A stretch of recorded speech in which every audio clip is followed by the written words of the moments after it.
देवराशा 30 व्यास का सैकड़ों देवों का बहिष्कार करे, अर्थात कि एक अल्लाह को छोड़कर किसी देवी देवता की उपासना न करे तथा ऋग्वेद के दूसरे स्थान पर है या देवित्वधि देवाशित अर्थात कि जितमानी बरकातु नहमदु व नुसल्ली अला रसूलिल करीम अम्मा बाद फ़अऊज़ु बिल्लाहि मिनश शैतानिर रजीम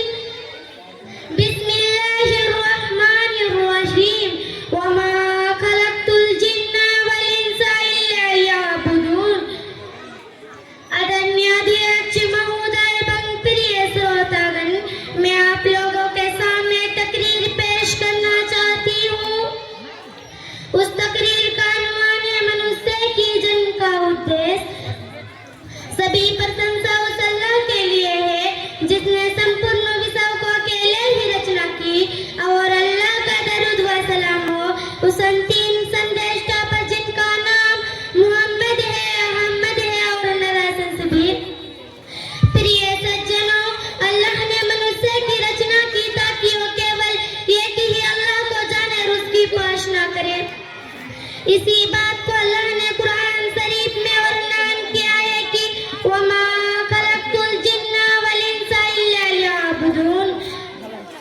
अर्थात मैंने जिन्नात एवं मनुष्य को मात्र इसीलिए उत्पन्न किया है कि वो केवल मेरी ही उपासना करे।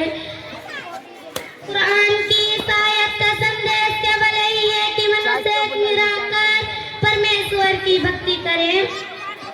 एक ही अल्लाह की उपासना का संदेश विभिन्न जाने समूह में आने वाले इस दूतों के लिए दिया है, जैसा कि कुरान शरीफ में अल्लाह का संदेश है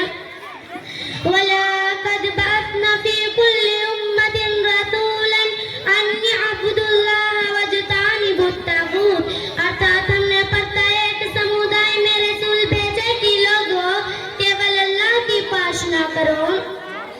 तथा राक्षसों अर्थात उसके अतिरिक्त सभी मिथ्या पूजा से बचो। और सही बुखारी में मोहम्मद सल्लल्लाहु अलैहि वसल्लम का कथन है अकुल्ला जलल इबाद अन यअबुदूहु व ला युश्रिकू बिही शैआ,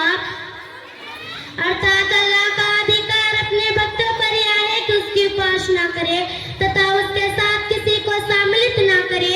यह ही अल्लाह की उपासना का संदेश ऋग्वेद में भी दिया है, कहा कि देवराशा 30 व्यास का सैकड़ों देवों का बहिष्कार करे, अर्थात कि एक अल्लाह को छोड़कर किसी देवी देवता की उपासना न करे तथा